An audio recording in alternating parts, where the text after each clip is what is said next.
High বন্ধুরা, আজকে শুক্রবার সকাল। দেখো, আমি বাইরেটা ধোয়াচ্ছিলাম, বাইরেটা ধুয়ে দিয়েছি সকালবেলায়, যেটা আমি রোজ প্রথমে করি। তো হওয়ার পরেই আমি এসছি এখানে ঝাড়ু দেব। ঝাড়ু দেওয়ার সঙ্গে সঙ্গে আজকে আমার সঙ্গে কি হতো দেখো। আজকে কি হতো আমার সঙ্গে আমি জানি না। দেখো,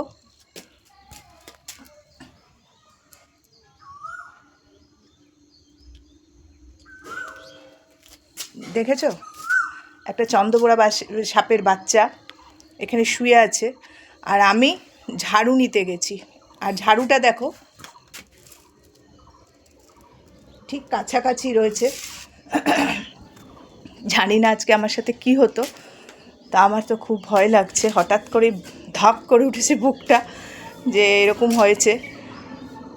একটু সময়ের জন্য আমি একটু শান্ত হয়ে গেছি। তারপরে আমি ঝাড়ু দিচ্ছি, দেখি সাপের ব্যবস্থা এখন কি করা যায়, তারপরে করব।